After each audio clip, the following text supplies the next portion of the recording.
They do not fear death, because they were never taught how to live. Beneath the ash-choked skies of Krieg, where the sun is a dim wound behind layers of chemical cloud, birth is not a miracle. It is requisitioned, logged, numbered, filed. Infants do not cry here for long. The air itself teaches silence. Miles below the irradiated surface, within vault cities carved from bedrock and reinforced by ferrocrete ribs, generations are grown beneath artificial lumens that never flicker. The light is constant, the temperature regulated, the atmosphere filtered through ancient processors that hum like distant artillery. There are no windows. There is no horizon. Only walls lined with instructional slates and the steady recitation of doctrine transmitted through vox grills embedded in every chamber. Words repeat from infancy: duty, atonement, sacrifice. The children of Krieg do not learn stories. They learn statistics, casualty projections, attrition tolerances, the acceptable exchange rate of flesh for ground gained. They are not raised by parents. They are processed by overseers in rebreather masks, their faces hidden behind polished lenses that reflect nothing human. Names are rarely used. Designations suffice. Emotion is inefficient. The vault cities tremble periodically, not from earthquakes, but from distant bombardment. The surface of Krieg is still scarred by its ancient civil war, a conflict that poisoned its atmosphere and reshaped its continents into wastelands of ash and shattered steel. The war never truly ended. It calcified. It became culture. Above, the planet is a graveyard. Below, it is a factory. Training begins before comprehension. Wooden rifles first, then weighted replicas, then functional lasguns with power cells rationed carefully. Children are taught to strip and reassemble weapons before they are taught to write. They march before they understand distance. They dig trenches in simulated soil under artificial rain that burns faintly with chemical irritants. They do not ask why. The answer has already been provided.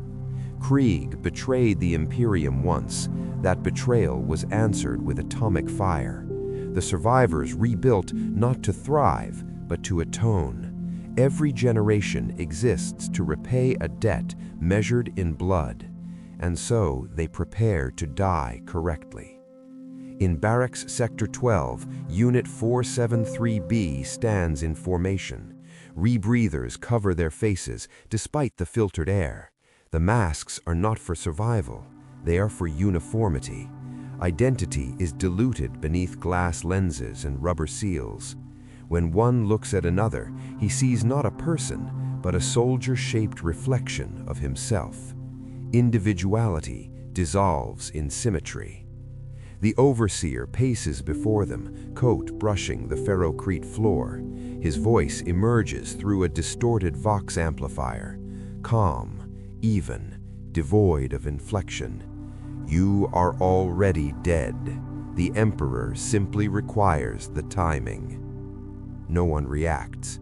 They have heard it since childhood. In adjacent chambers, artillery crews rehearse loading drills with mechanical precision. Shells taller than a man are guided into breaches by teams that move like extensions of the weapon itself. Every motion is practiced until it becomes reflex. Every reflex repeated until thought becomes unnecessary. Krieg does not produce soldiers. It produces inevitability. Meals are nutrient-paced, measured by caloric efficiency. Sleep cycles are fixed to maximize endurance. Dreams, if they occur, are irrelevant and unreported. Occasionally, a child hesitates, a fraction of a second during a firing drill, a flicker of uncertainty before stepping into no man's land. Those moments are noted, logged, corrected through intensified conditioning. The goal is not cruelty, it is optimization. Compassion is wasteful. Above the vaults on the planet's surface, regiments prepare for off-world deployment. Endless lines of gray-coated figures march through the ash storms, their boots sinking into soil that once supported oceans. Artillery batteries roll forward on tracks crusted with radioactive dust. Tanks grind across crater fields that stretch beyond sight. The wind howls constantly. It sounds like distant screaming, though no one remarks upon it. Transport landers descend through toxic clouds, their hulls scorched by atmospheric instability. One by one, regiments board without ceremony. There are no farewells, no embraces. Departure is expected from the moment of birth. Unit 473B stands at the embarkation ramp. They have never seen the true sky until now. It is a sickly yellow-gray dome swirling with particulate storms. Lightning flickers horizontally across the clouds. The world appears perpetually wounded. One soldier, designation 473B-19, tilts his masked head slightly upward. The motion is subtle, almost imperceptible. The overseer notices. "Forward," comes the command. The moment passes. Inside the lander, rows of Krieg soldiers lock into harnesses along steel walls. Engines roar. The ramp seals shut with hydraulic finality. No one speaks. The interior lights flicker once before stabilizing. They are being sent to a war zone half a segmentum away. They do not know its name. It does not matter. On Krieg, life is not defined by years lived. It is defined by meters advanced under fire, by how long one holds a trench against impossible odds, by how long one's body creates enough obstruction to slow the enemy's charge. As the lander ascends through the poisoned clouds, 473B-19 feels the vibration of the engines through his boots. It is the first time he has left the planet's crust, the first time gravity feels uncertain. His hands tighten around his rifle, not from fear, from conditioning. In the vault cities below, new infants are logged into existence. The cycle continues uninterrupted. Production quotas remain steady. Attrition forecasts adjust automatically. Krieg does not mourn its dead, it replaces them. And as the transport ship breaks free of the atmosphere, leaving behind the ashen nightmare of its origin, the soldiers of Krieg sit in perfect silence, each one certain of a single truth that has been carved into them deeper than bone. They were not born to survive. They were born to be spent. The transport vessel does not carry passengers. It carries inventory. Deep within its armored hull, thousands of Krieg soldiers remain secured in vertical restraint racks, arranged in columns that stretch the length of cargo holds built for war material. The lighting is dim and constant. No cycle simulates day or night. Time is measured by scheduled nutrient dispersal and weapons inspection intervals. There is no conversation. Vox channels remain silent unless transmitting orders. Even breathing is regulated, filtered through rebreather units that hiss in synchronized rhythm, turning the hold into a chamber of mechanical respiration. 473B-19 stands among them, locked in place. His mask lenses reflect the faint red lumen strips embedded along the deck. Around him, identical figures form a forest of gray coats and polished goggles. If one were removed, the absence would be statistical, not personal. At precisely 0400 ship cycle, restraint locks disengage. The entire hold moves at once. Boots strike deck plating in unison as the regiment forms inspection lines. Weapon checks follow. Lasgun power cells removed, examined, reinserted. Bayonet edges tested against standardized resistance plates. The sound of metal scraping against alloy echoes softly, swallowed by the vastness of the hold. An officer passes along the line. His greatcoat is darker, his mask more ornate, lenses tinted black. Casualty projections for first engagement exceed 70%, he states through his Vox amplifier. Advance expectations remain unchanged. No one shifts. 70% is acceptable. The ship trembles as it enters warp translation. Reality stretches thin beyond the hull. The void outside distorts into impossible color and depth. Within the hold, nothing changes. The soldiers do not look toward the vibration. They do not speculate about the immaterial tides clawing against the Geller field. Fear is irrelevant to outcome. Training intensifies during transit. Simulated trench environments are constructed within secondary cargo bays.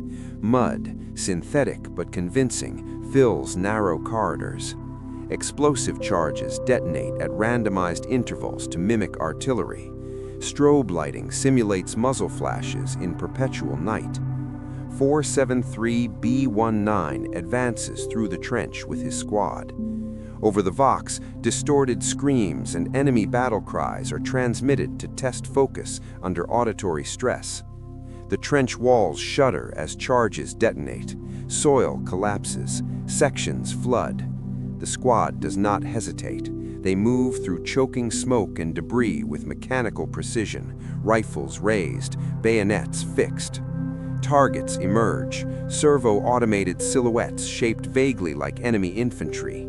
Each one is dispatched with controlled bursts, no wasted shots, no shouted commands beyond what is necessary.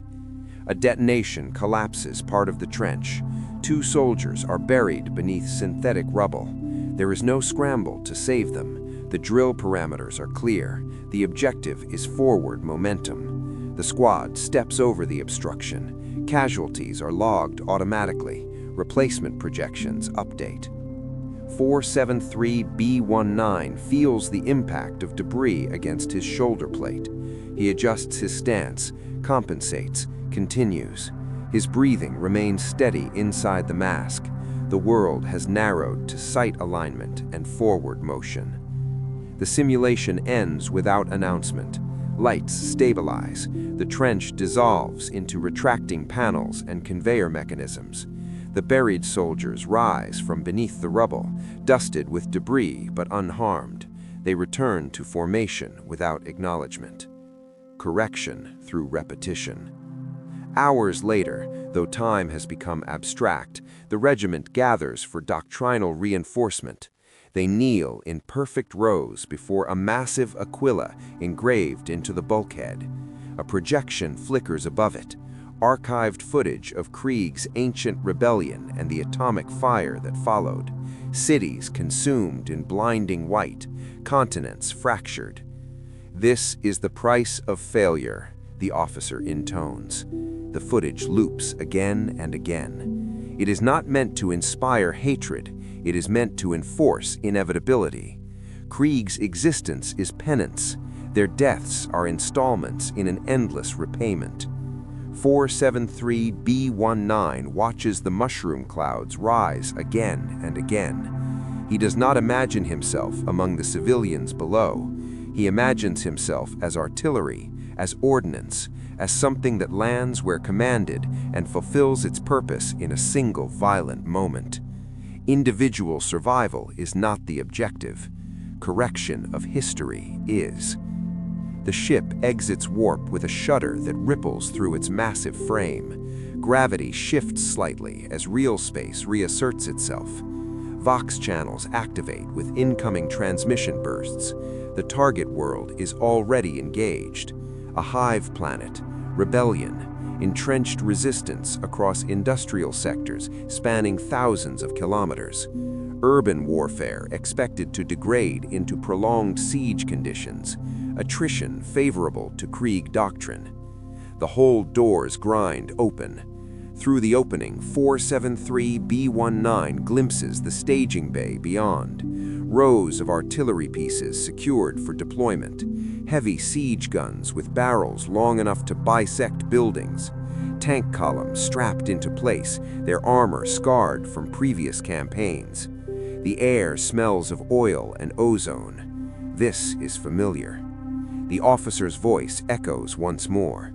You will advance until ordered otherwise. You will hold until terminated. Inefficiency is retreat. The regiment turns toward the embarkation ramps leading to drop shuttles. No prayers are spoken aloud. Devotion is assumed. As 473B19 steps on the shuttle ramp, the scale of the battlefield becomes visible through the bay's external viewports. The planet below burns in scattered clusters of orange light. Entire districts are darkened ruins. Smoke coils into the upper atmosphere. Artillery flashes ripple across continents like distant lightning. This world is not yet ash, but it will be. The shuttle doors close with hydraulic finality. Engines ignite. The regiment braces in silence as they descend toward a battlefield already devouring lives. For the first time since leaving Krieg, gravity increases. The shuttle plunges through polluted clouds toward a city locked in siege. Inside, 473B19 tightens his grip on his rifle once more. Not from anticipation, not from dread, from purpose. The nightmare of Krieg does not end off-world. It simply expands. The shuttle does not land. It slams into the war zone like a shell fired from orbit. Retro thrusters ignite seconds before impact, reducing velocity just enough to prevent structural collapse. The hull screams against atmospheric friction.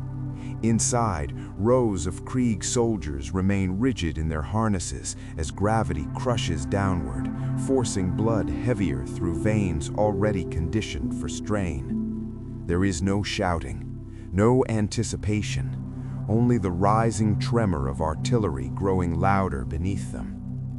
The ramp detonates outward before the shuttle has fully settled. Ash and debris flood the interior. 473B19 steps into a world already being erased. The hive district before him is a graveyard of industry. Towering manufactorums burn from their upper levels, molten metal spilling down skeletal frameworks like glowing arteries. Entire hab blocks have collapsed into jagged silhouettes. The sky is obscured by smoke thick enough to taste through filtration units. Artillery screams overhead, not distant, immediate. Krieg's siege batteries have already established positions beyond the outskirts. Massive earth-shaker cannons fire in disciplined intervals, each discharge shaking the ground with seismic certainty. The rhythm is methodical, relentless. The Death Corps advance without pause. Mud forms instantly beneath their boots, soil churned by bombardment and soaked in chemical runoff. Visibility fluctuates as fresh detonations throw up walls of dust. Vox channels crackle with coordinates and range adjustments. Enemy return fire begins within minutes. Autogun bursts from shattered windows, rocket trails cutting through smoke, explosions tearing through advancing lines. A soldier 2 ranks ahead of 473B19 loses his head to a sniper round. The body remains upright for half a second before collapsing into the mud. The formation closes the gap. There is no break in stride. The first trench line is 50 meters forward, carved hastily into the ruins of a collapsed transit corridor.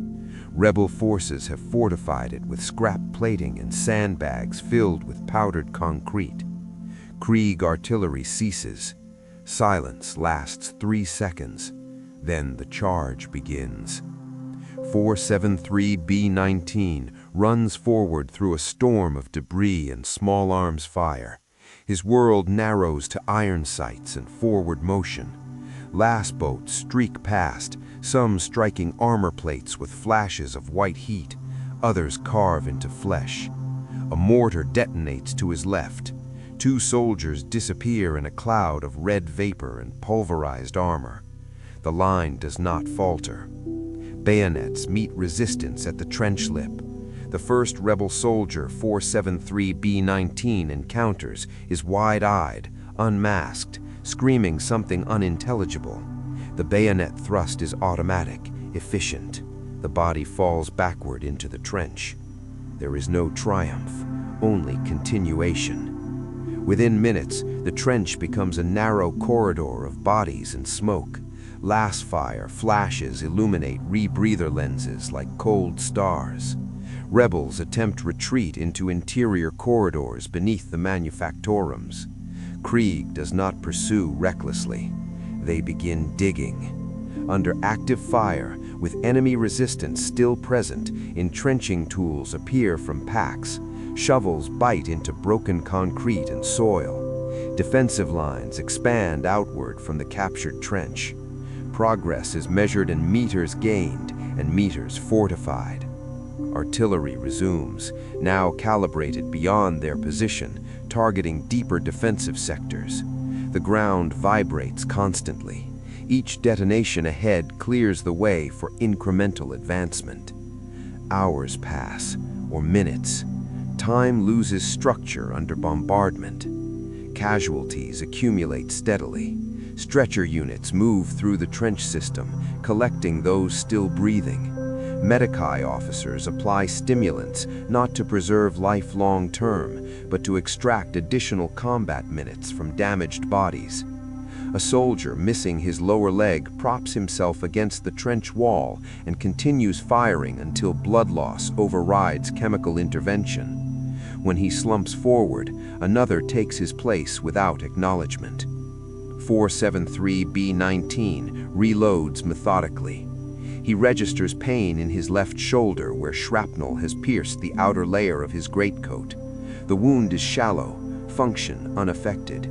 He does not report it. Night falls unnoticed behind the smoke. Flares ignite overhead, casting the battlefield in harsh white illumination.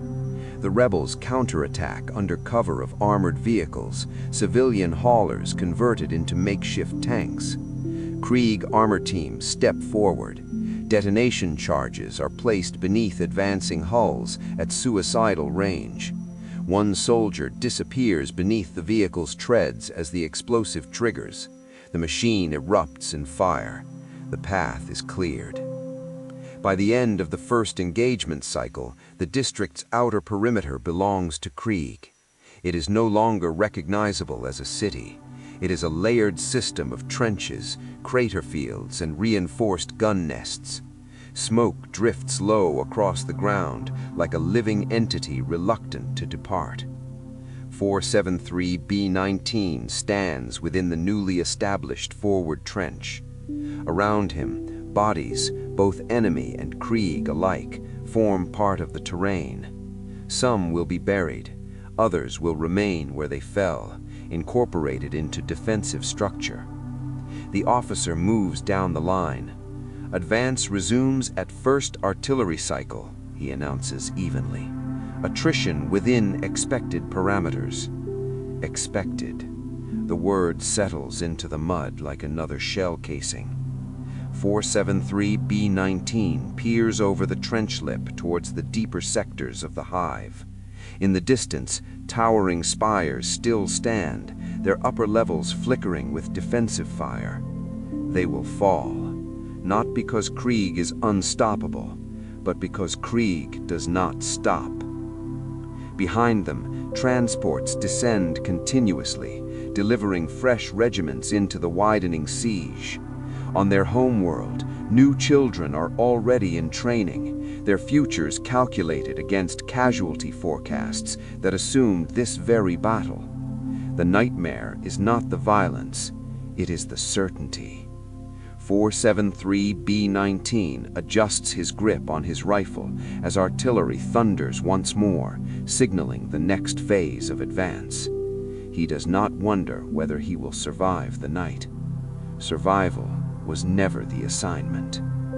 Forward is. The siege does not accelerate, it deepens. Days pass without distinction, measured only by artillery cycles and casualty tallies transmitted through encrypted vox.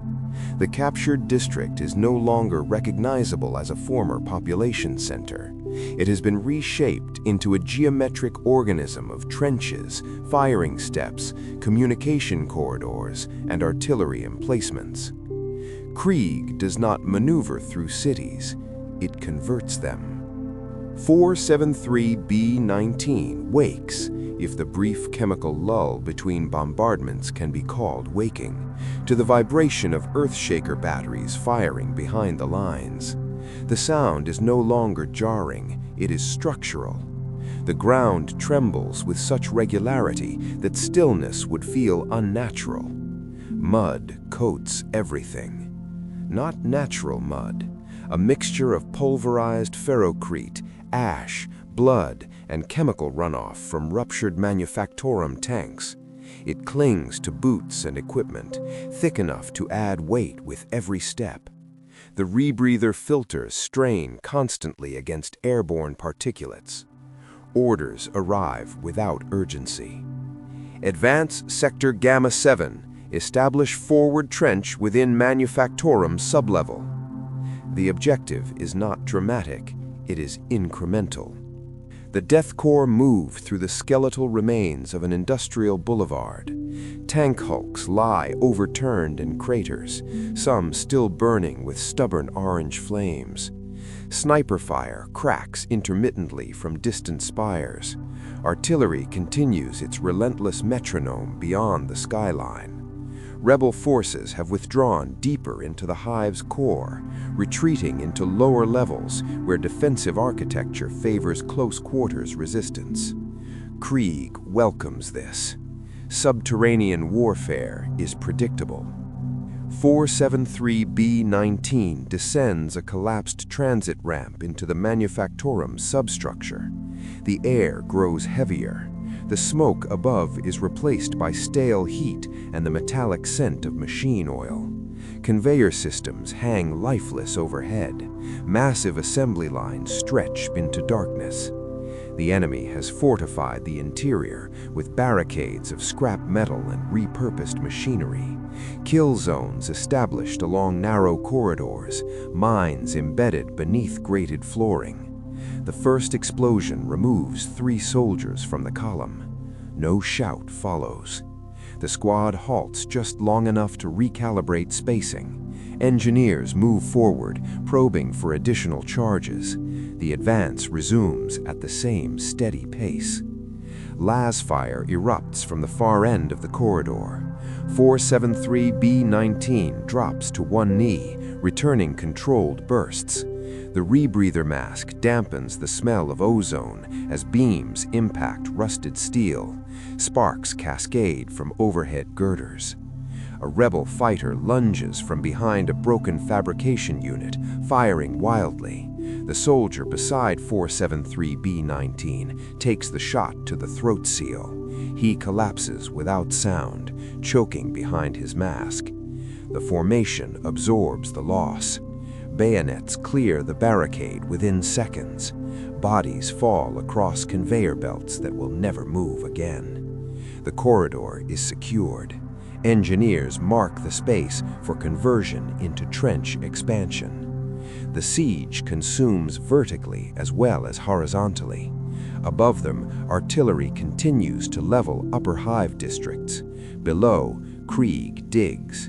Every meter gained is immediately fortified. Sandbags filled with crushed composite material, firing slits carved into structural walls, overlapping fields of fire established with mathematical precision. Time dissolves into repetition. Advance, secure, entrench. Casualty numbers are transmitted at the end of each cycle. The figures are high, but within predictive tolerance. Reinforcement shuttles continue arriving, unloading fresh regiments directly into rear trench sectors. The dead are replaced before their positions cool. 473B-19 begins to understand the shape of the war.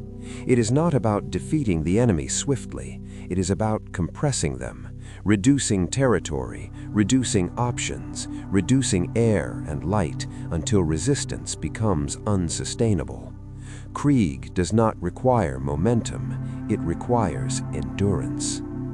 During a brief lull between engagements, 473B-19 stands in a partially collapsed assembly hall, converted into a command trench. The ceiling above is fractured, allowing thin shafts of gray light to filter down through layers of dust. He hears distant screaming, not from rebels, from somewhere deeper within the hive. It carries faintly through ventilation shafts, distorted by distance. Civilian remnants, perhaps, or wounded fighters abandoned during retreat. No order is given to investigate.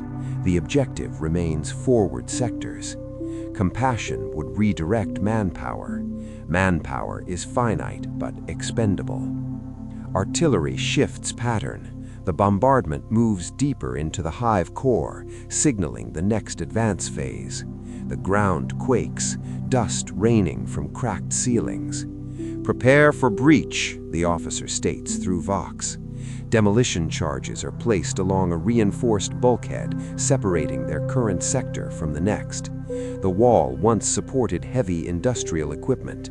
Now it is an obstacle measured in seconds.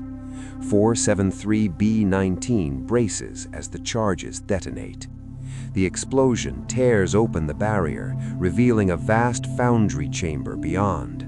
Smoke drifts across molten slag pits that still glow faintly with residual heat. At the far end, rebel forces scramble to reposition heavy stubbers. Krieg does not hesitate. They advance into the furnace light.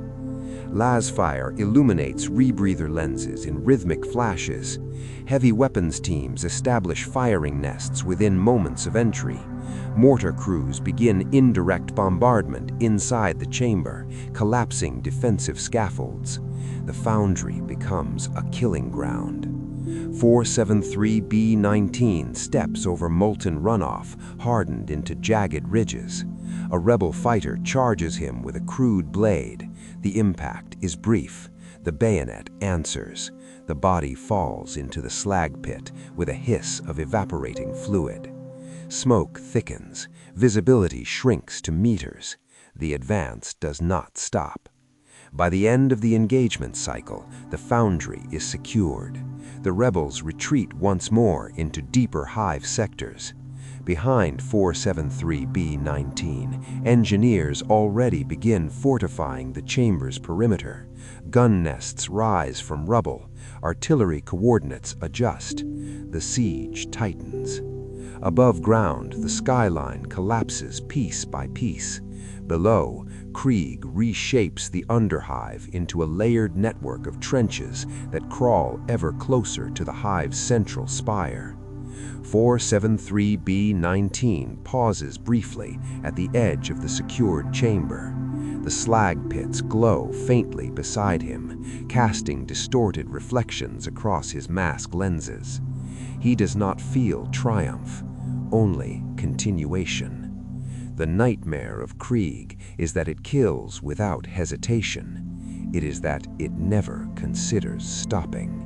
The hive begins to suffocate, not from fire, from pressure. Krieg does not storm the central spire, it constricts it. Supply lines are severed first. Transit tunnels collapsed with calculated detonations. Water reclamation plants rendered inoperable. Power relays targeted with precision artillery strikes that leave surrounding structures intact but lifeless. The city does not fall in spectacle. It dims. 473B-19's regiment is reassigned to subsector Theta Black, a network of maintenance arteries running beneath the hive's administrative core. The tunnels are narrow, reinforced with ribbed steel and lined with corroded piping. Condensation drips steadily, mixing with particulate ash that filters down from the bombardment above.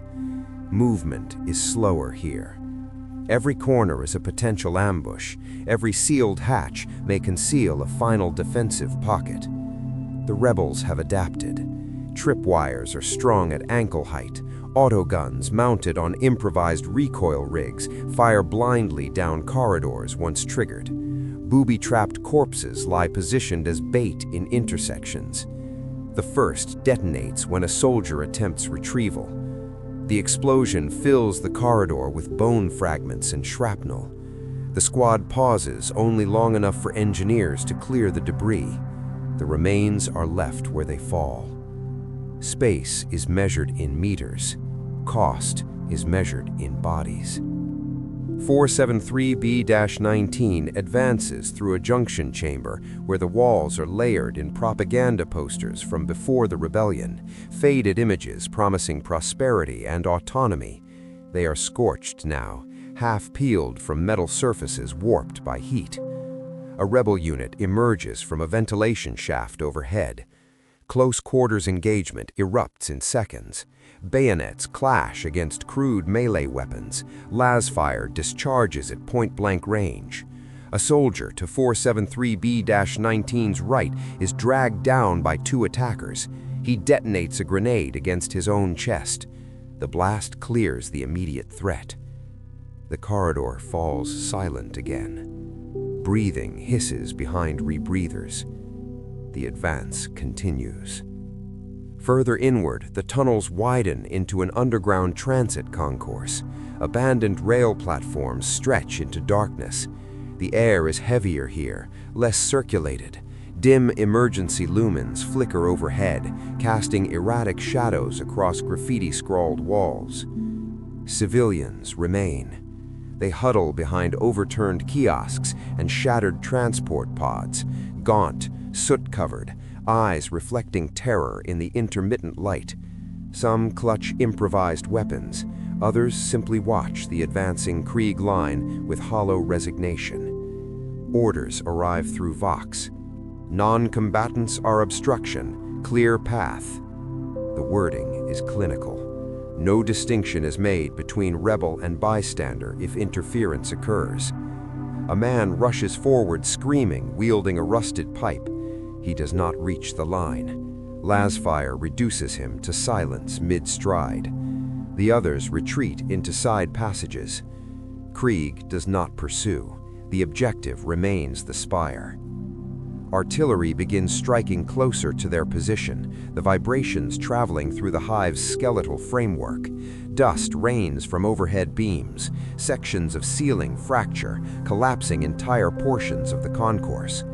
The structure itself is weakening. That is acceptable. The siege doctrine accounts for infrastructural collapse. In fact, it accelerates the compression. The more unstable the hive becomes, the fewer defensible zones remain for the rebels. 473B-19 squad establishes a firing line along the transit tracks. Mortar teams position launchers at calculated intervals. Shells arc upward through ventilation shafts, detonating in upper administrative chambers. The bombardment is relentless. Rebel counterfire grows sporadic. Ammunition shortages become evident in the rhythm of their response.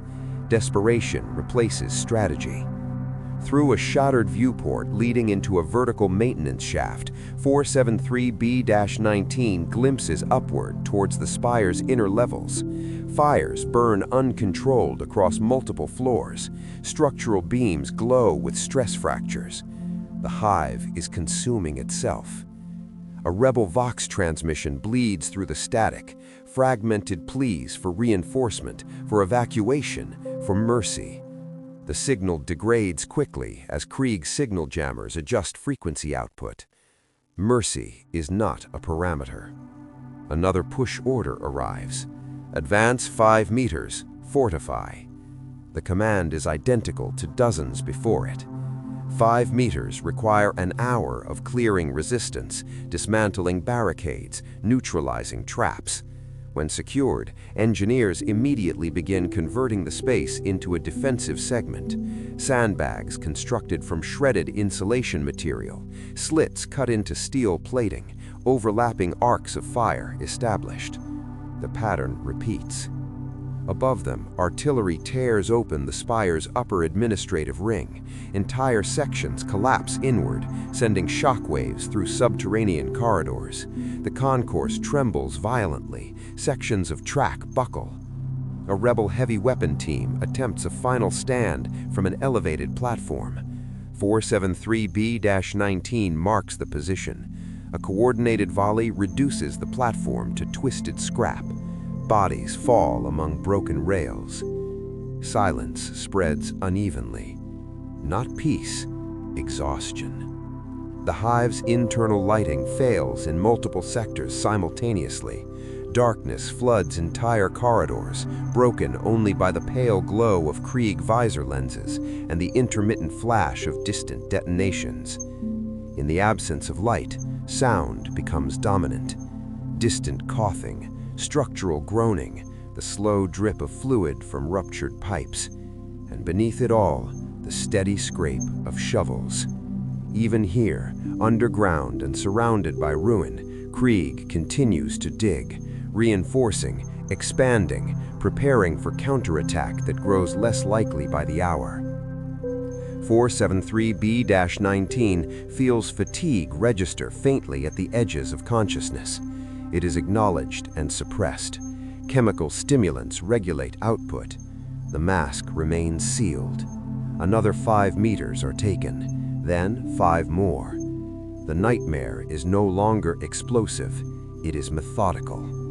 And somewhere above, in the collapsing heart of the hive's central spire, the rebels realize what the Death Korps of Krieg truly are. Not conquerors, not executioners, but pressure made flesh, advancing without emotion, without pause, without end. The central spire does not fall in a single moment. It erodes, layer by layer, floor by floor. By the 7th siege cycle, the upper administrative rings are hollowed shells, their facades blasted open to the gray sky. Fire burns unchecked in sectors where water pressure has failed. The rebels have retreated to the inner sanctum levels, government vaults and command chambers built deep within the spire's armored core. Krieg tightens the perimeter. No dramatic charge, no final speech, just reduction. 473B-19's regiment is ordered upward through a spiraling service corridor that coils around the spire's interior like a constricting vein.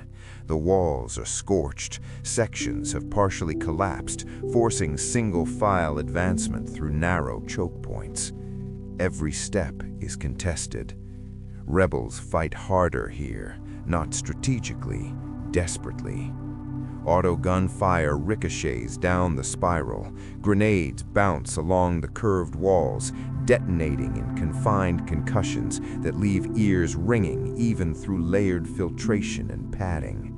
A soldier ahead of 473B-19 is thrown backward by an explosion. His rebreather shatters against the wall. For half a second, his bare face is visible, young, pale, expression blank even in death. The line steps over him. There is no space to retrieve bodies. Halfway up the spiral, the rebels attempt to collapse the corridor entirely. Charges detonate ahead, sealing the path beneath tons of ferrocrete and twisted support beams. The advance halts for 90 seconds. Engineers move forward under covering fire. Portable breaching drills are activated. The shriek of cutting torches fills the corridor as they carve a new aperture through the debris. Dust thickens to choking density. When the opening is large enough for a single soldier to pass, the advance resumes. The Death Korps do not retreat to find another route. They create one. Higher still, the spiral opens into the spire's central command tier, a vast circular chamber lined with shattered hololithic projectors and cracked marble flooring now blackened by soot. Rebel leadership has made its stand here. Heavy weapons are entrenched behind overturned command consoles. Makeshift barricades form concentric rings around the chamber's center. The first Krieg wave enters under immediate crossfire. Las bolts slice through smoke. Stubber rounds hammer into armor plating. Several soldiers fall before clearing the doorway. The second wave follows before the bodies settle.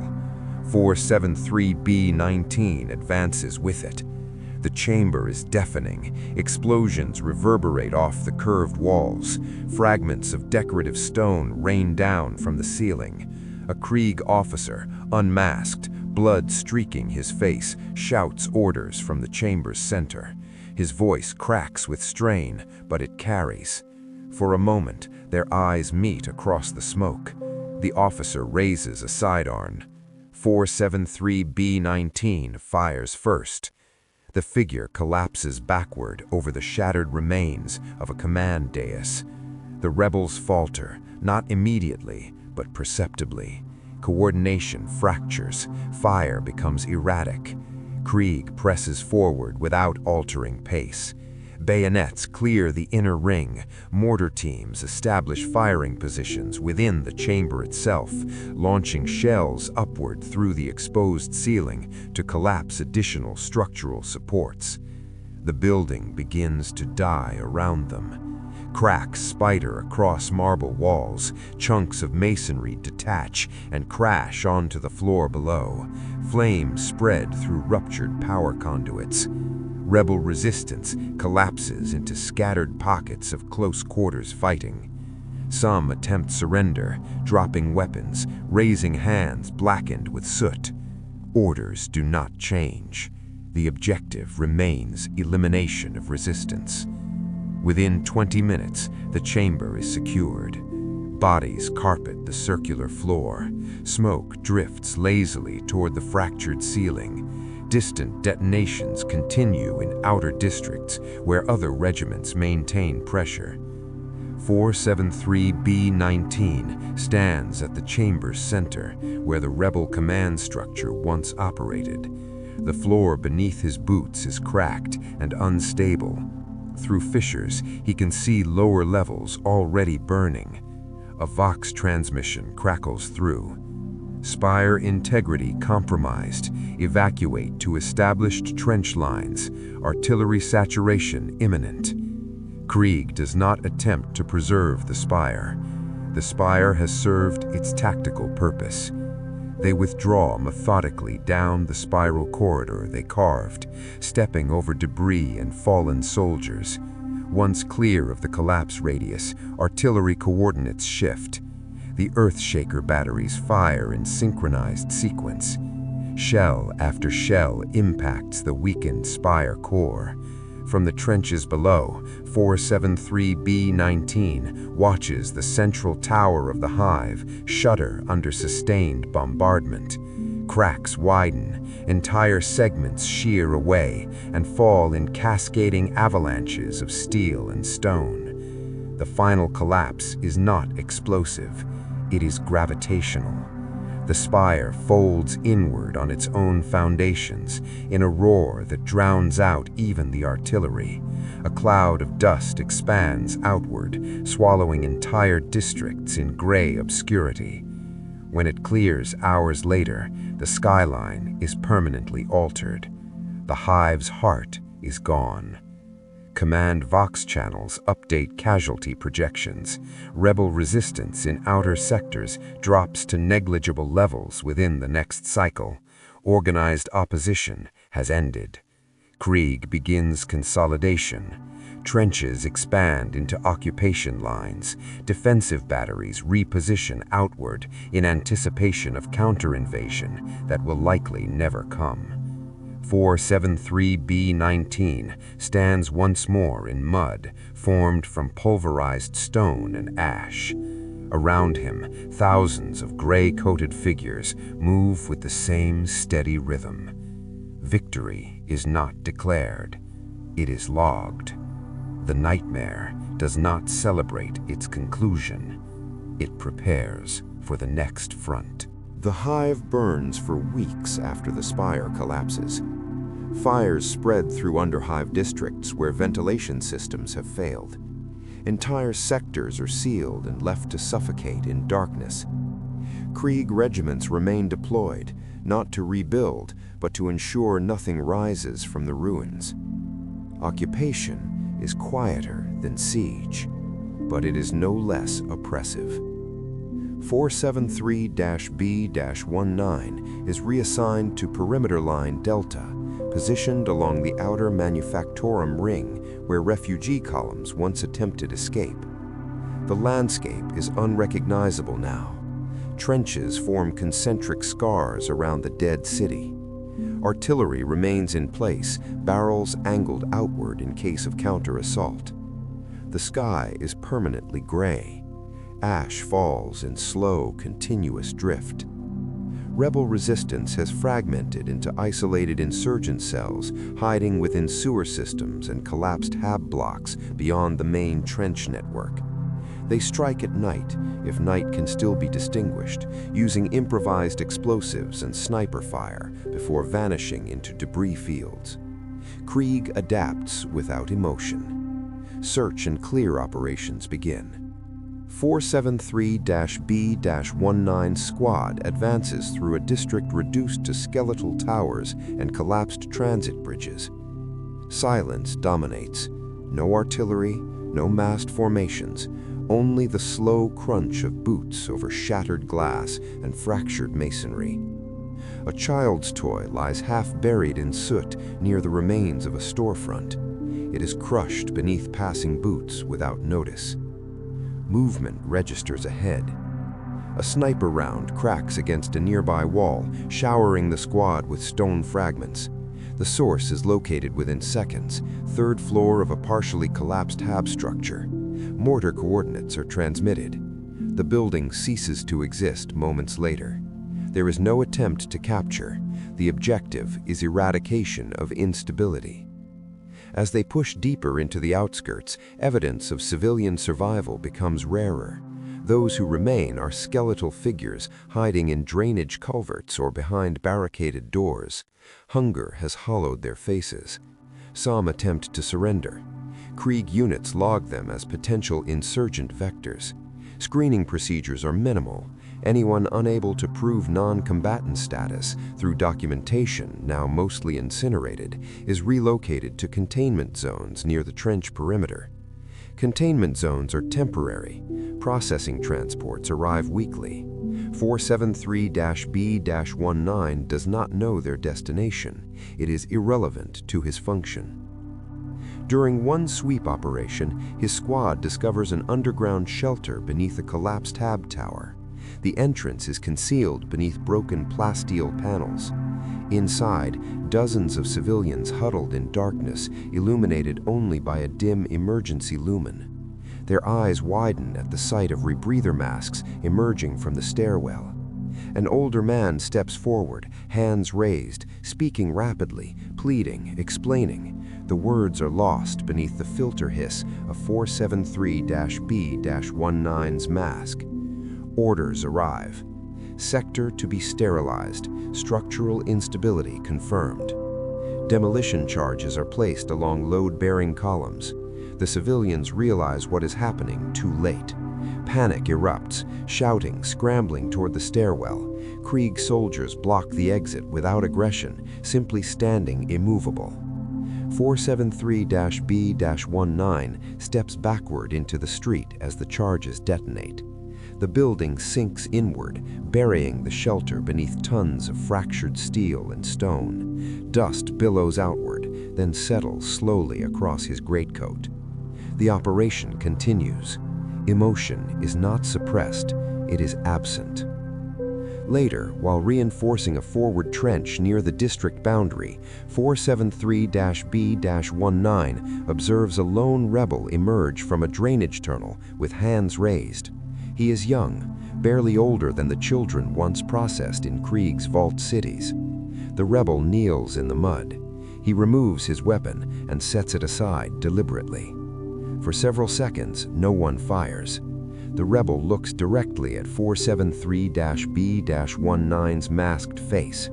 There is something in his expression. Fear, yes, but also disbelief, as though he expected rage or cruelty and found only blank glass lenses reflecting his own trembling form. Orders transmit through Vox.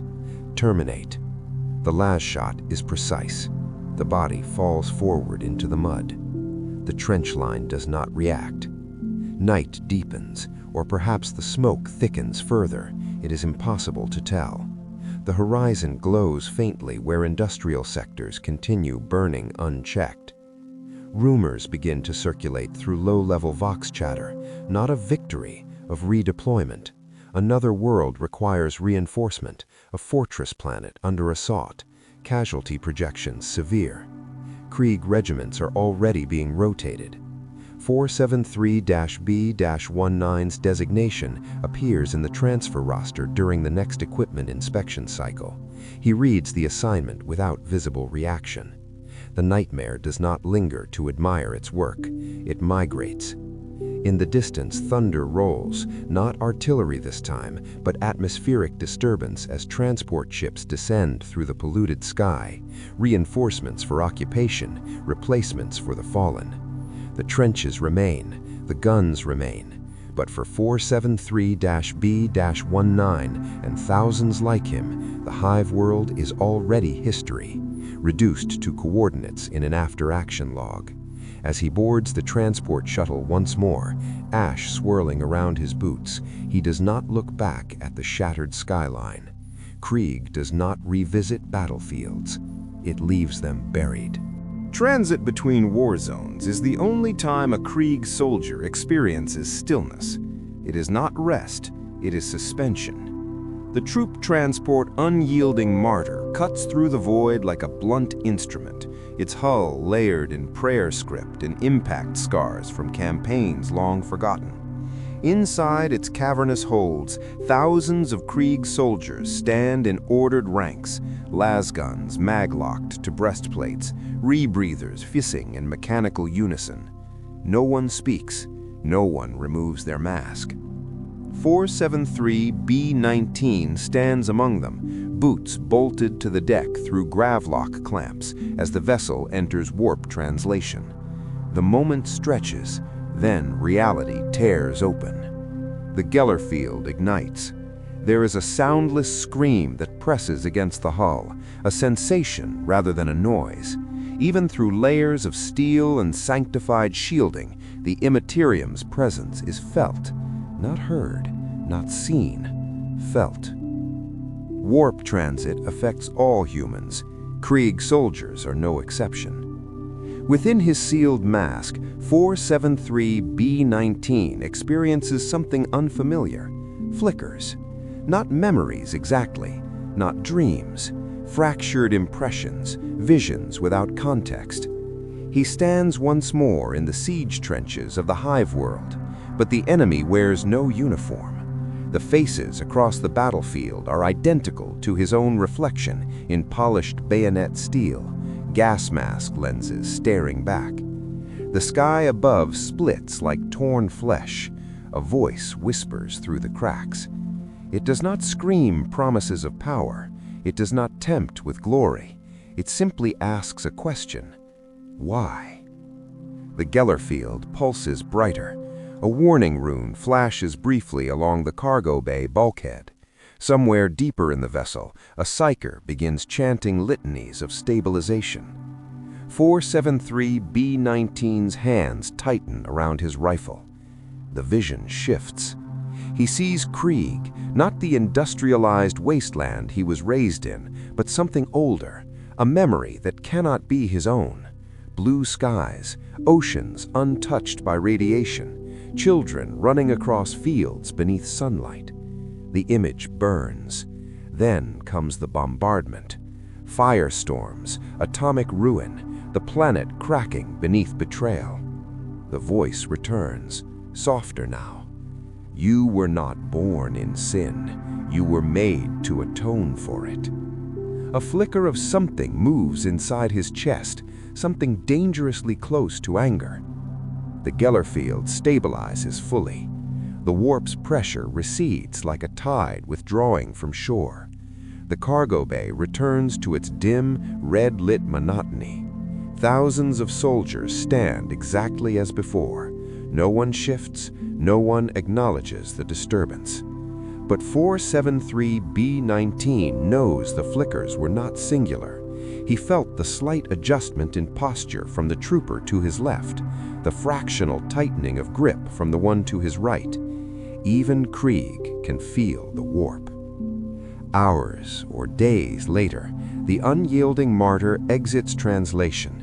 The fortress world of Jern 5 fills the viewing ports with its image, a planet encircled by orbital defense platforms and burning void ships locked in battle. Enemy vessels, twisted, spiked silhouettes, tear through the blockade. Warp-tainted hulls drip corruption like open wounds in reality. Chaos has come openly here. The Krieg regiment receives briefing via holo projection in the deployment bay. No speeches, no embellishment. Jern 5 outer defense lines breached. Hive bastion Carthax under siege. Heretic Astartes presence confirmed. The word hangs heavier than artillery smoke. Astartes. Even Krieg understands scale. They are not being deployed to suppress insurgents. They are being deployed to die buying time. Dropships launch within the hour. As 473B19 descends through Jern 5's atmosphere, turbulence shakes the craft violently. Anti-air fire streaks upward from the planet's surface. Through a narrow viewport, he glimpses the battlefield below, colossal fortress walls fractured and burning. Columns of black smoke stretch kilometers into the sky. And walking through the devastation, shapes. Towering figures in Baroque corrupted power armor, spiked silhouettes illuminated by warp fire. One swings a chain blade the size of a transport shuttle wing, carving through loyalist defenders as if they were paper. The dropship lands hard within a cratered courtyard inside Bastion Carthax. Ramps slam down. Krieg soldiers disembark directly into artillery thunder. There are no trenches yet. No prepared lines, only chaos in the literal sense. Imperial guardsmen retreating in disorder, officers shouting conflicting orders, Medicae stations overwhelmed.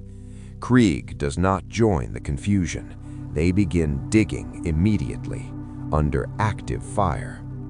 473B19 drives his entrenching tool into shattered stone and blood-soaked soil. Las rounds snap overhead.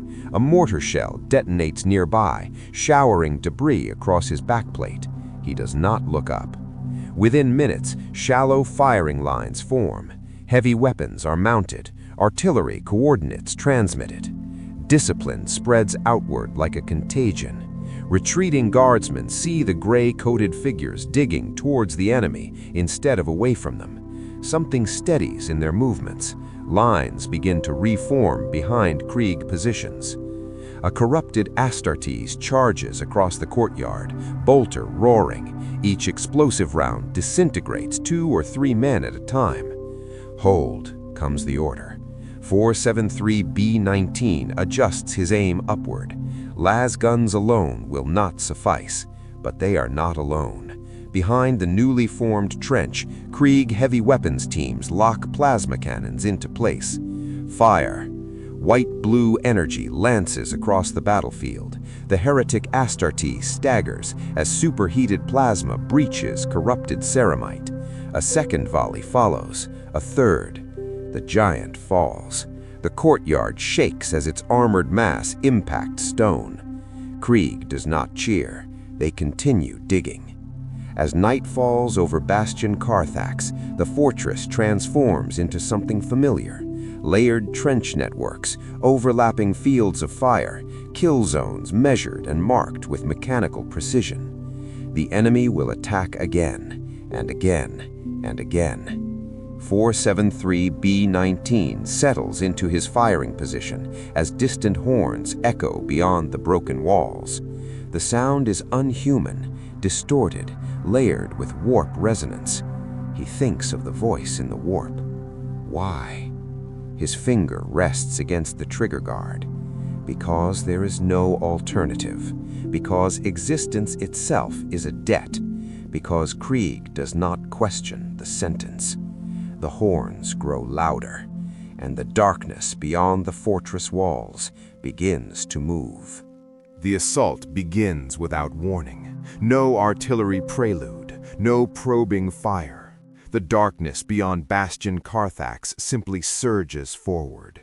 Floodlights snap on along the trench lines, beams cutting through smoke and ash. What they reveal is not an organized advance, but a tide, warped infantry, cultist throngs, armored monstrosities stitched from steel and flesh. And behind them, towering silhouettes in corrupted plate. The ground trembles. Hold, comes the order, transmitted through Vox relays buried beneath the trench network. Calm, mechanical, unwavering.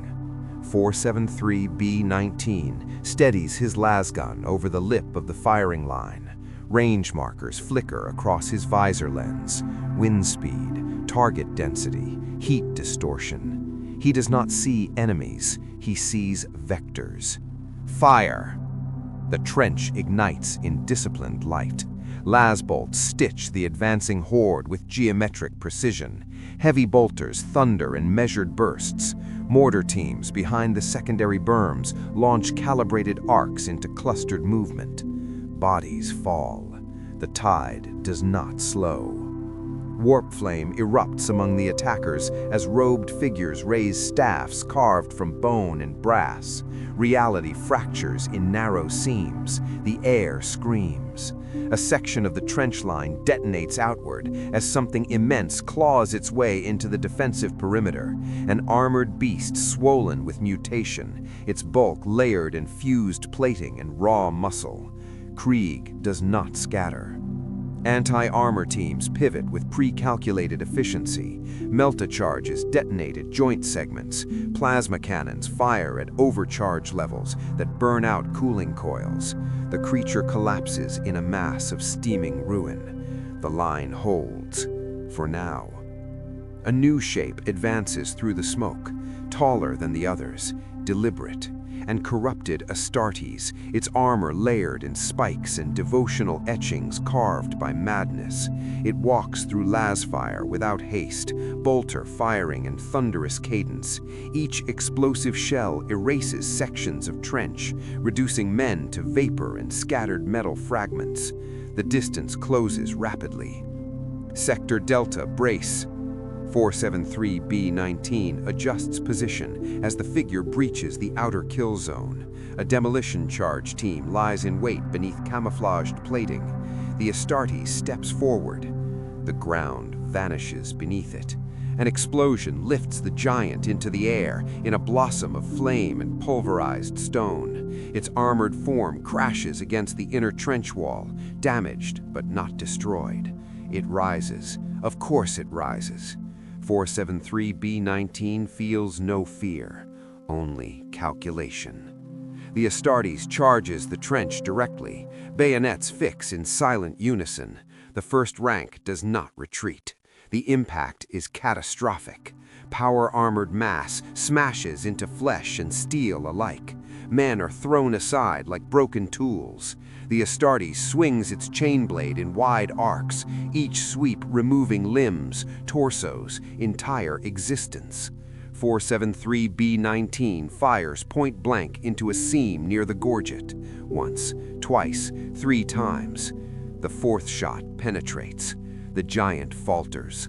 A crack grenade is forced into the damaged joint by a trooper already mortally wounded. He does not hesitate. He does not speak. The explosion shreds the Astartes from within. Silence follows in that immediate space.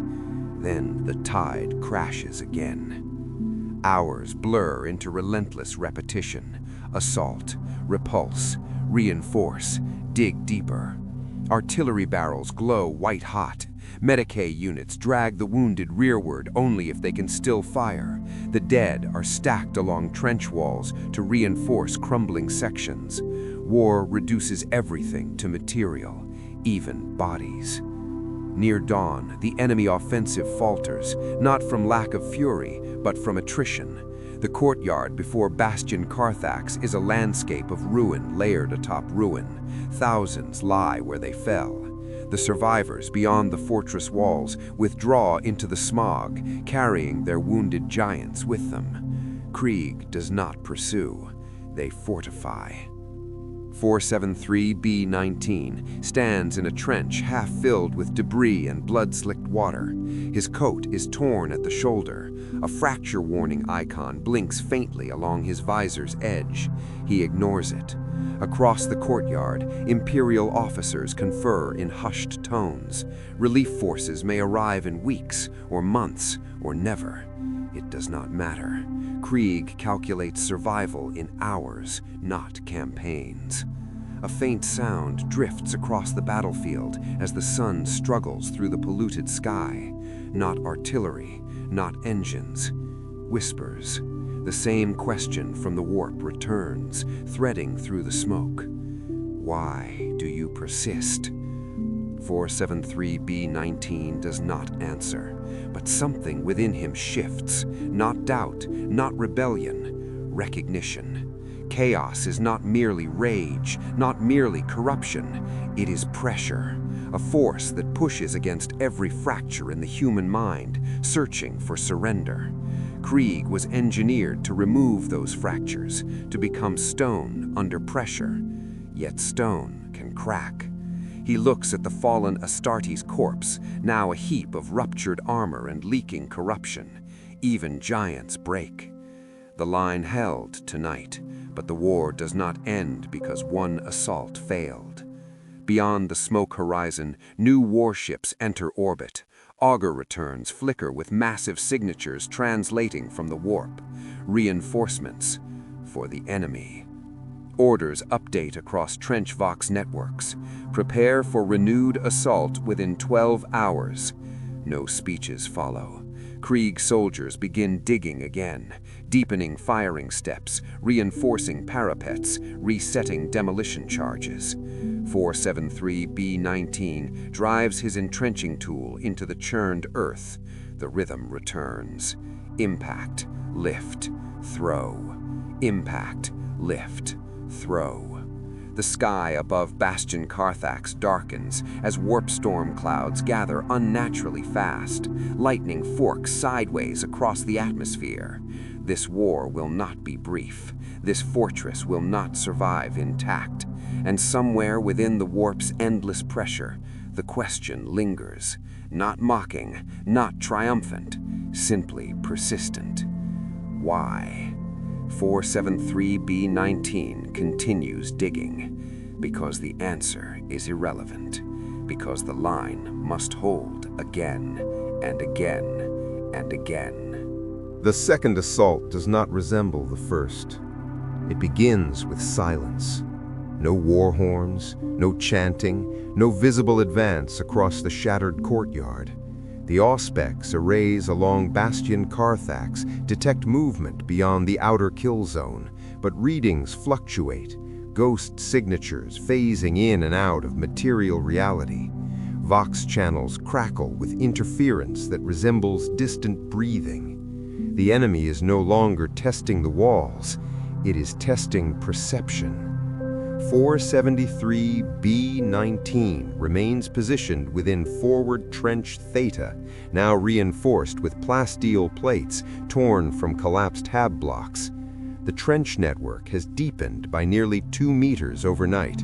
Additional firing steps carved, new fallback lines mapped. Every approach vector accounted for, or so command believes. The first detonation comes from beneath. A section of the secondary trench erupts upward in a column of dirt, bodies, and broken timber. Something has tunneled through bedrock and detonated charges directly under the defensive grid. Not a frontal assault, an infection. Subterranean breach, Sector Gamma, the Vox relays calmly. Krieg units pivot with mechanical obedience. 473B-19 descends into a connecting tunnel corridor, boots splashing through shallow runoff of mud and diluted blood. Emergency lumen strips flicker red along the walls. Ahead, the tunnel yawns open where the ground collapsed inward. Smoke curls upward from below. Shapes move within it. Not towering giants this time. Lean figures in corrupted flak armor, skin marked with ritual scars that glow faintly in the half-light. They climb from the breach like insects emerging from a wound. Lasfire fills the corridor instantly. Confined space amplifies every shot into a blinding storm of light and concussion. The first wave falls before clearing the breach. The second wave climbs over their bodies. They do not charge recklessly. They advance in coordinated bounds, suppressing fire angled precisely along trench walls. They have studied Krieg patterns. One of them throws a device into the trench, a sphere of black metal etched with spiraling sigils. It strikes the wall and splits open mid-air. Sound dies, not reduced, removed. The world becomes a vacuum of sensation. Lasguns discharge without noise. Men fall without impact. Orders are issued into nothingness. 473B-19 sees the effect in his visor display. Audio input flatlined. Environmental sensors register a null field distortion. Warp technology. The enemy breaches the trench during the silence. Close combat erupts in a nightmare of muted violence.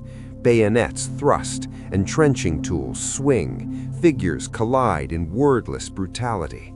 473B-19 parries a blade aimed for his respirator hoses and drives his bayonet forward. Resistance. Withdrawal. Another attacker grapples him, fingers clawing at the seals of his mask. For a fraction of a second, visor lenses lock with exposed human eyes. Bloodshot, desperate, lucid. Not madness, belief. The silence collapses as abruptly as it formed. Sound slams back into existence with overwhelming force. Explosions, screams, bolter thunder from the upper parapets as heavy teams redirect fire downward into the breach. The trench becomes a furnace. Within minutes, the subterranean assault is repelled.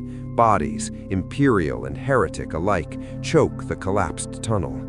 Engineers begin sealing the breach with melta-welders and layered plasteel. But something has changed. The enemy adapted. They did not rely solely on brute force. They analyzed, they exploited. 473B-19 climbs back to the surface firing line as artillery resumes its distant exchange beyond the fortress walls. Smoke thickens overhead, merging with unnatural storm clouds gathering from orbit. The sky fractures again. Warp translation signatures ripple above Bastion Carthax. New vessels emerge, larger than those before. Their hulls shimmer with distortions that hurt the eye to observe directly. Orbital bombardment begins without warning.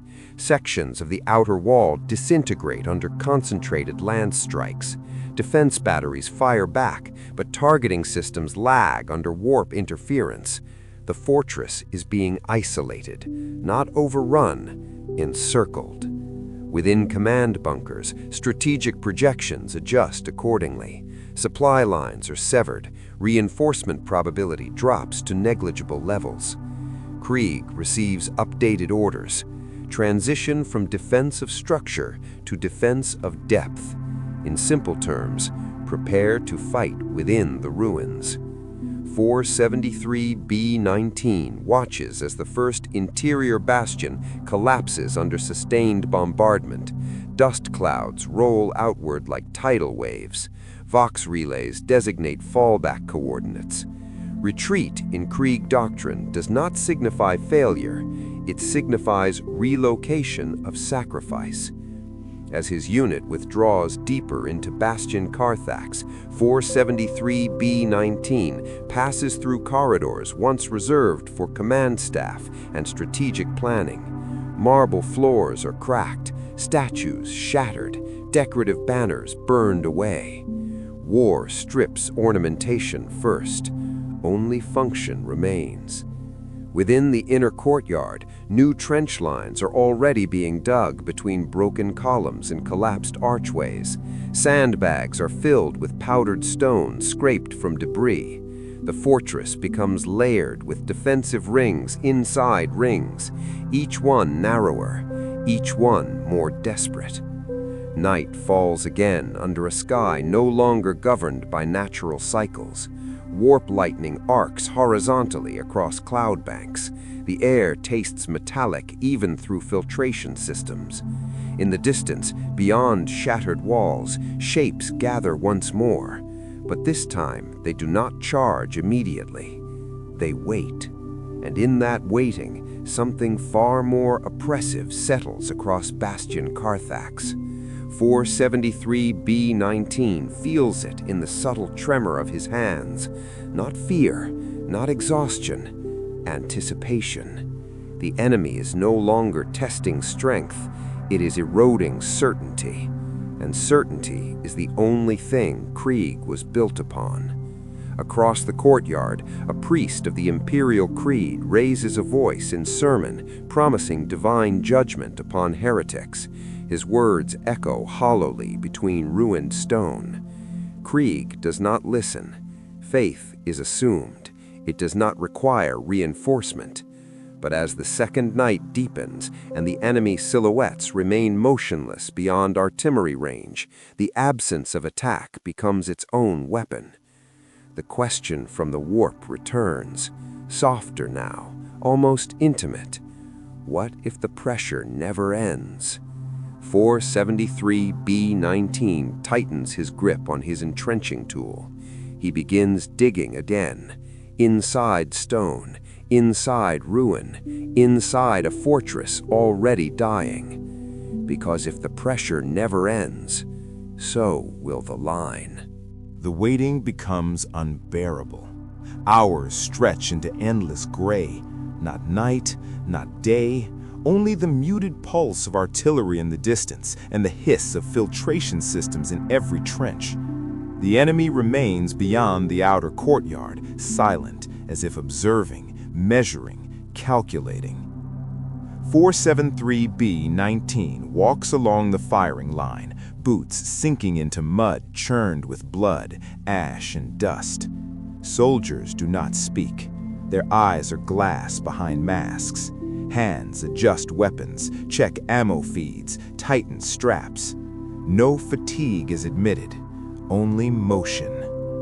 Through the ruins, Command Vox crackles with fragmented reports, supply drops delayed, reinforcements stuck in orbit, Medicaid capacity reduced, enemy numbers unknown. Krieg does not falter. The first strike comes without warning. Not from the front. A blast erupts beneath the inner courtyard, a calculated subterranean detonation that throws stone, dirt, and soldiers into chaotic arcs. Dust fills every trench. Sound registers late, after the concussive impact has already crushed bones. 473B-19 rolls to cover behind a shattered parapet, visor flickering with infrared readings. Through the haze, he sees lean, armored figures crawling from the fissures. Their armor is scarred with crude warp sigils, faces masked in twisted iron. They advance in silence. Not screams, not war cries, only the soft scrape of boots across debris. Las fire snaps into the dark, cutting through shadow and smoke. Yet the enemy continues, bending and twisting through the rubble as if the trench itself is guiding them. Close quarters erupt. Entrenching tools clash against knives, lasguns strike with minimal yield due to warped atmospheric interference. One soldier beside 473B-19 is thrown against the trench wall, body contorted. He does not rise. The attackers move with unnatural coordination, exploiting the trench's angles, anticipating every response. Krieg responds with methodical violence. Every squad member knows their position, their field of fire, their kill zone. Explosives are placed with mechanical precision. Mortar teams fire into choke points the instant enemy bodies enter. 473B-19 drives his bayonet into one of the advancing forms, hearing a sickening crunch through the reinforced mask. The enemy collapses, but another immediately takes its place. The trench becomes a machine of death. Hours pass in relentless cycles of assault and repulse. The enemy adapts. They exploit the smallest opening, the slightest hesitation. 473B-19 notices the pattern, pauses in firing, micro-gaps in coverage, breath changes in the man at the front line. Every moment is survival.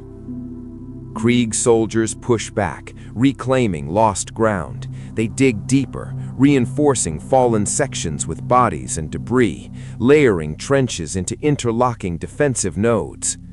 Amid the chaos, 473B-19 glimpses something he has not seen before. A heretic leader, unarmored yet commanding, walking along the edge of the crater. It gestures once, and the attackers respond instantly, adjusting formations, coordinating assaults, as if anticipating every move of Krieg's meticulous lines. Warp guidance. Krieg does not hesitate. Targeting data is relayed to plasma and melta teams. Concentrated fire erupts into the crater, shredding the leader and scattering subordinate formations. The remaining enemy falters, but does not break. Silence does not return. The enemy does not flee. They adapt. By the fourth wave, trench networks are partially destroyed. Firing steps collapse, barricades burn. Some squads fall back to secondary fallback lines. 473B-19 moves with them, recalibrating, resetting demolition charges, marking new fields of fire. Night has fallen fully. Artificial lumens along the inner trench flicker, casting grotesque shadows across mud, steel, and bodies. Distant thunder, warp storms, or artillery, it is impossible to tell, illuminates the battlefield in brief flashes. Orders arrive through Vox, hold at all costs, evacuation impossible, reinforcements delayed indefinitely. Krieg adjusts. They do not retreat.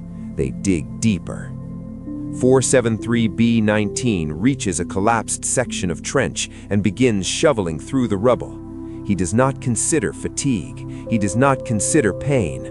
Only the rhythm. Impact, lift, throw. Impact, lift, throw. Above, the warp clouds writhe unnaturally, casting distorted shadows over the battlefield. From their depths, glimpses of gigantic forms, impossible angles, and auric distortions shimmer briefly before vanishing into darkness. The enemy waits, patience as weapon, pressure as strategy. Krieg is built for the same. And in the trench, as bodies accumulate and the smell of ash and blood saturates the air, 473B-19 feels the immutable truth. The line will hold, but the war never ends. Dawn arrives, or something faintly resembling it, through a sky thick with warp-tainted clouds. The light is pale, greened by the storm, filtered through drifting ash and smoke. Visibility remains minimal. Bastion Carthax no longer resembles a fortress. It is a skeleton of walls, trenches, and collapsed parapets, layered with the detritus of repeated assaults. 473-B-19 surveys the inner courtyard from a firing step barely wide enough for his boots.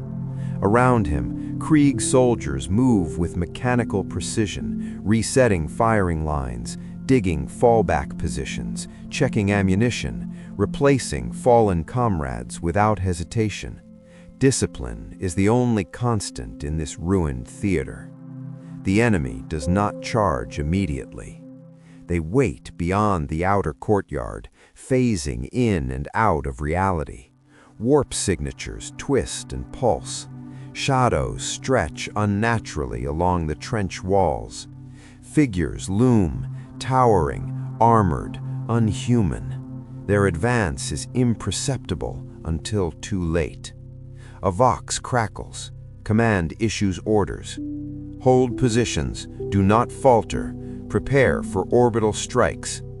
The tone is flat. No hope, no morale-boosting rhetoric. Krieg does not require it. Krieg acts. The first wave emerges. Subterranean assault again, but this time coordinated with psychic interference. Sections of trench vanish from sensors. Sound disappears in precise pockets, only to return as concentrated concussion. Soldiers react instinctively, relying on drills drilled into them since induction. 473-B-19 engages silently. Lasgun fires, bayonet strikes, grenades thrown into emerging shadows. Bodies collapse, others rise. The enemy does not hesitate. They adapt to every action. Through the haze, 473-B-19 notices the warp-twisted leader again, cloaked in filaments of corruption, moving effortlessly across the battlefield as if reality bends around him. The man, or something once human, gestures, and Krieg lines are tested in new patterns, corners and choke points rendered useless. Orders arrive. Stabilize sector with heavy weapons. Plasma cannons, melta-charges, and demolitions are directed precisely.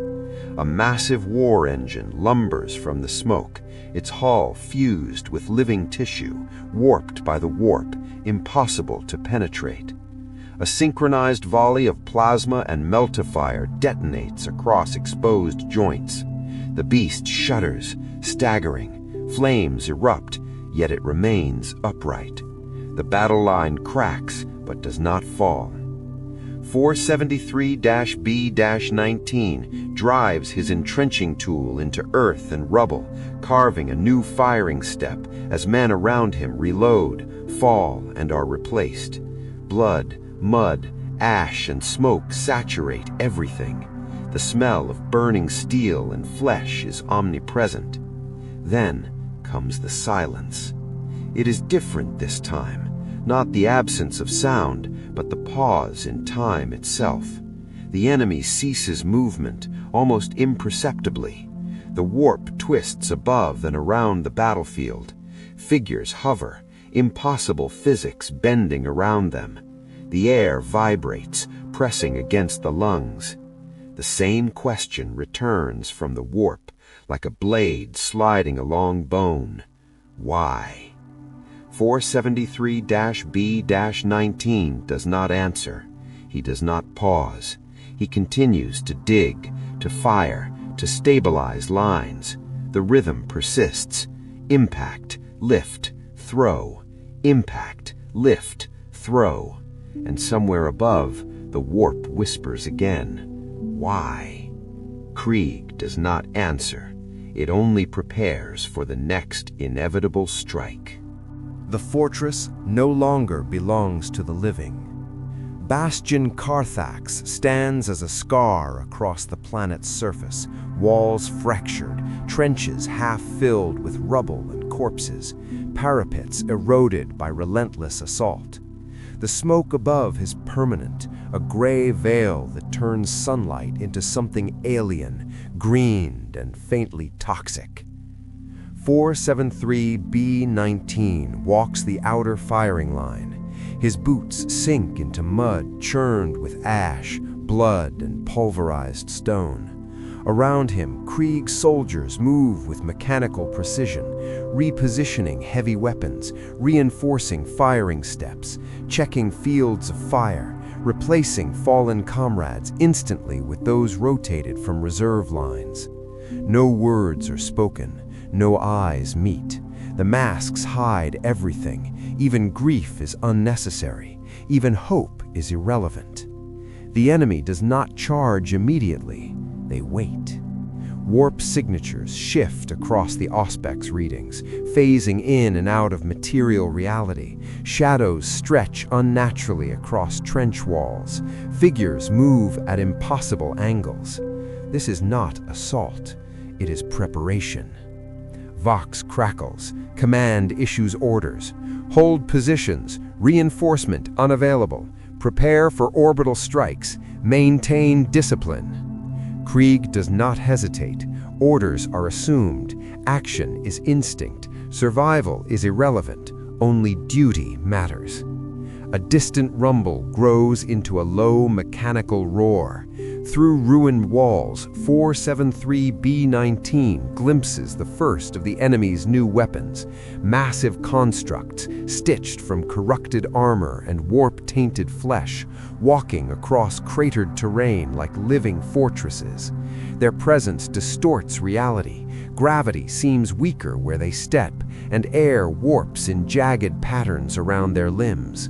The first line of trench explodes outward as an unseen charge detonates beneath the earth. Dirt, bodies, and debris fly into the air. 473B-19 rolls behind a reinforced parapet. Lasfire erupts along the trench. The enemy climbs from the fissures, armored and scarred, moving with coordinated, preternatural precision. Close combat ensues. Entrenching tools, bayonets, and lasguns collide in wordless brutality. Corpses pile. The smell of ash, blood, and burnt metal saturates the trench. Krieg adapts. They dig deeper, reinforcing fallen sections, layering trenches into interlacking defensive nodes. Mortar teams fire into choke points. Plasma cannons roar. Melta charges vaporize clustered figures. The enemy does not falter. They adapt. 473B-19 sees a warp-twisted figure at the center of the courtyard, directing the assault. Its presence is impossible, a thing both human and monstrous, bending perception around it. Every move of Krieg lines is countered, every calculated kill zone challenged. Yet Krieg does not yield. They do not retreat. They do not despair. They dig. They fire. They hold. The sky above Carthax ripples unnaturally as warp storm clouds thicken. Lightning arcs horizontally across the smog-choked horizon. Artillery strikes continue from orbit, impacting walls and trench networks, shaking the ground beneath boots. Krieg does not flinch. They are the line. They are the constant. 473B-19 tightens his grip on his entrenching tool. Every muscle knows the rhythm. Impact, lift, throw. Impact, lift, throw. Because no matter how deep the enemy comes, no matter how relentless the assault, no matter how warped reality grows, Krieg persists, and Bastion Carthax, for all its fractures, endures. The enemy does not wait long. They surge forward with a precision that chills even Krieg veterans. Not in massed waves like the first assaults, but as coordinated strikes, synchronized to strike weak points, exploiting fractures in the trench network and the slightest hesitation. 473B-19 is already in motion. His boots sink into mud thickened with ash, blood, and pulverized stone. His respirator hisses in rhythm with the suppressed breath of hundreds around him. Every movement is calculated, every trigger squeeze measured. Through broken walls and crumbled parapets, the first of the warp-tainted infantry emerges. Their armor is fused with flesh, glowing veins of corrupted energy pulsing beneath their plates. They advance in silent, deliberate bounds, each step carefully timed to evade lasfire and explosives. Krieg soldiers respond immediately. Lasguns snap into action, heavy bolters thunder, mortars rain death into clustered formations. Entrenching tools and bayonets are ready. Every man knows his field, his angle, his kill zone. Still, the enemy adapts. A figure emerges at the head of the formation, a warped leader, its form impossible, bending perception. Around it, lesser soldiers shift unnaturally, moving as if directed by thought alone. Warp energy ripples in the air, distorting sight, sound, even gravity in subtle, insidious ways. 473B-19 fires at a seam in the figure's armor. The shot penetrates partially. Sparks and corrupted blood arc across the trench. Another soldier throws a crack grenade at the leader's foot joint. Explosion throws debris and bodies alike into the mud. The enemy falters momentarily, but the main force presses on. Subterranean explosions tear through supporting trenches, collapsing sections under the weight of advancing foes. Krieg units adjust instantly, re-establishing firing lines, digging new steps, stacking corpses and rubble to reinforce positions. The air is thick with acrid smoke, warped energy, and the smell of burning flesh. Soldiers move without words, without hesitation. Orders are transmitted only to confirm positions and objectives. Emotion is irrelevant. Discipline is absolute. 473B-19 notices the warp leader again. It moves across the battlefield with impossible awareness, avoiding concentrated fire, guiding attacks, exploiting weaknesses with unerring precision. He recognizes a pattern. Every assault is less about brute force and more about pressure, testing Krieg lines, probing for fractures in resolve. And Krieg does not break. They hold. They dig deeper. Every shell crater becomes a firing position, every collapsed wall a barricade, every body a reinforcement for the line. Through the haze, 473B-19 glimpses the edge of the outer courtyard. Shapes gather, warships in orbit, enormous constructs emerging from smoke, warp anomalies coalescing above the battlefield. The horizon ripples unnaturally, as if reality itself is bending toward the assault. Krieg does not flinch, because Krieg does not fight for victory. It fights to exist. 473B-19 tightens his grip on his entrenching tool and continues to dig. The rhythm remains: impact, lift, throw. Impact, lift, throw. Every breath is discipline, every movement purpose, every death around him accounted for, noted, and replaced by calculation.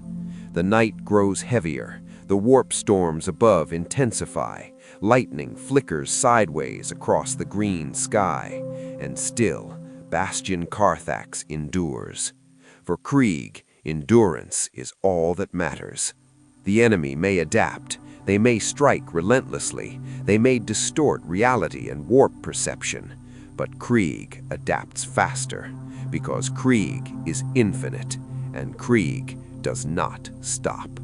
The end does not announce itself. It arrives incrementally.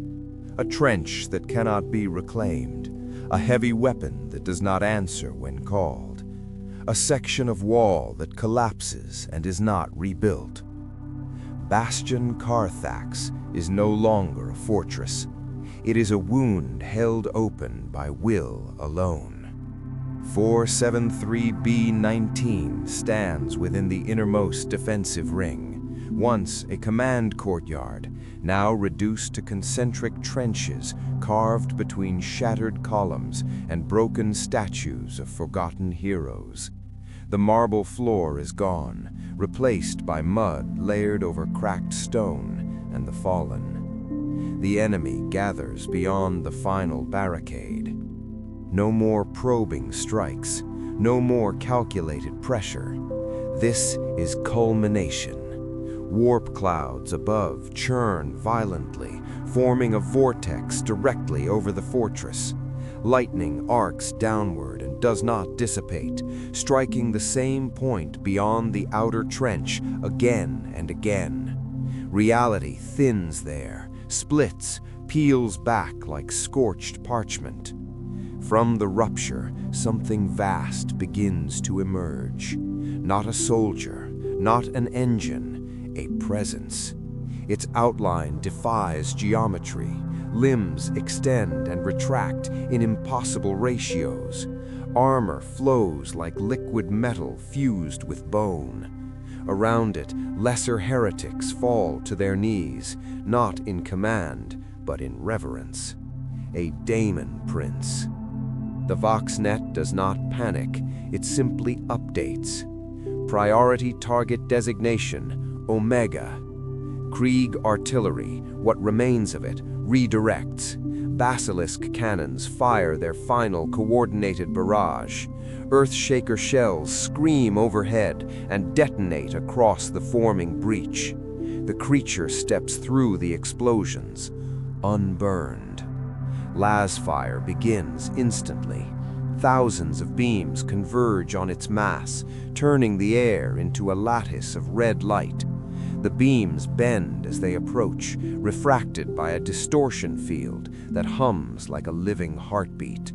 The line does not break. The Daemon Prince advances. Each step liquefies stone beneath clawed feet. It gestures once casually. A segment of trench implodes inward, men and sandbags crushed into a single compact ruin. 473B-19 climbs from the shattered edge of that collapse. His left pauldron is fractured.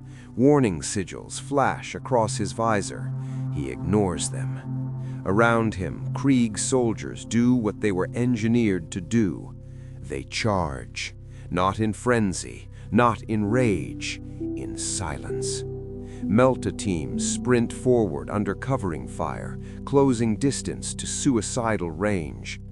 Plasma gunners overcharge beyond safe limits, weapons venting superheated gas that sears their own gauntlets. The first Meltablast strikes the daemon's torso. Its flesh armor peels back, revealing something luminous and wrong beneath. It does not scream. A second blast follows.